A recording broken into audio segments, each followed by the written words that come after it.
Wayne here with Tri County Locksmith Service, and today we're checking out the Dual Saw RS1200 dual reciprocating saw.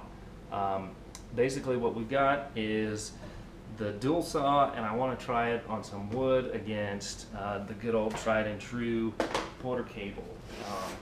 We'll put it against another sawzall that's similar. I like to try and compare apples with apples, but I'm not going to go out and buy an exact better match tool just to put this against. I'm going to put it against what I have, what I've used, what I'm familiar with. Now you can tell by the looks of this thing, it's been dropped, pitted, gouged, thrown, left out in the rain. It's had a rough life, and it's served well. It's done great. It's held up with the dust. I haven't had to do any maintenance, put brushes, nothing on this thing, and it gets used a lot. Cuts down trees, pruning, wood, destruction, metal, all kinds of stuff. This thing gets used all the time, and it's performed extremely well. You get the quick change blade here. We got this rigid rapid cut blade on there.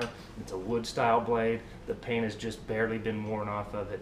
I'm not going to go buy a brand new blade just for this particular demo. There's nothing wrong with this one. It doesn't have any heat warping or anything. It still feels plenty sharp on there.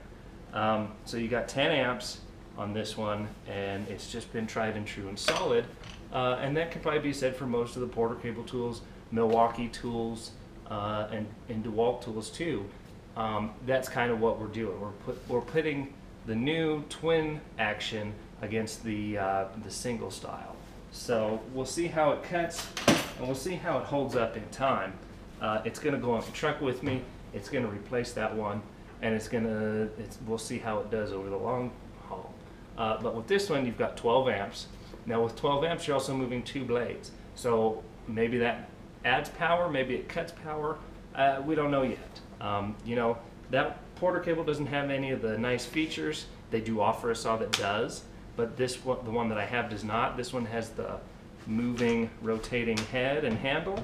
You can control the stroke, 30 millimeter or 20 millimeter. So if you need to plunge cut something, you can do the 20 millimeter. And you can also control the speed. The speed is easily controlled through this little button right here. Fast and slow. Slow for trying to do a little more delicate work. Fast for just hogging through stuff. The blade change is pretty easy. You just need to align them together. And then there's 2 little levers here. You pop the levers up and simply slide the blade out. Put the new one in. Put the levers back down. Close the lip here, and you're good to go. So let's see this thing in action, and let's see what it does here. Let's do the Porter cable first. Now you notice this is kind of stretched out. There's a couple feet here, and what I want to try and show is that I think that the dual saw is going to have an advantage with the vibration factor of this. It's not going to create as much drag and movement. So we'll look for speed of cutting, and we'll look for vibration of material, because sometimes you can't always get a brace on what you're trying to cut. So let's check this out.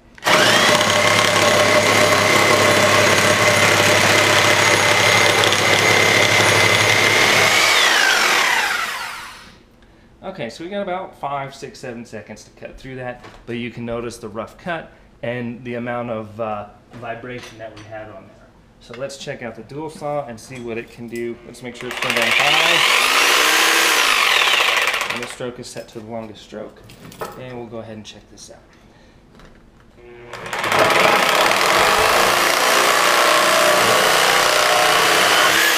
Okay, so we shaved about a second off of that. You'll notice that the wood did not vibrate nearly as much either. Let's see that again.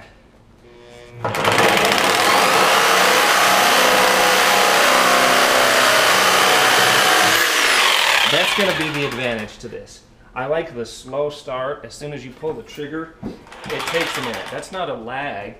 That's a designed feature in this product. So you don't just get on there and start bending blades and making a mess out of stuff.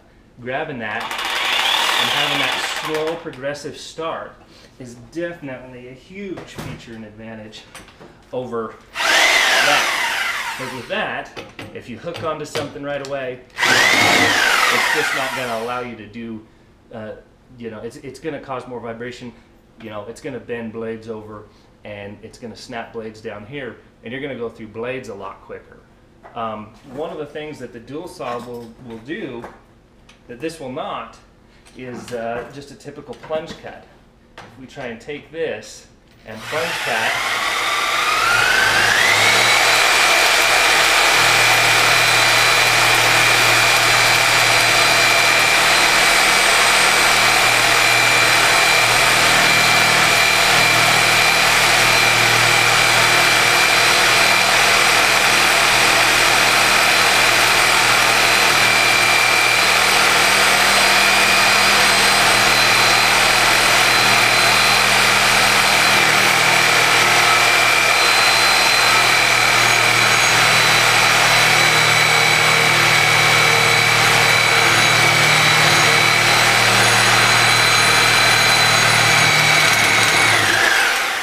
that one will allow us to do that. Sometimes you can get them started like that. Other times it can be a lot more difficult. That one did take a little while. Let's see what this one can do. We're going to go ahead and put the stroke down and turn the power down just a little bit and see if this one will do the same thing.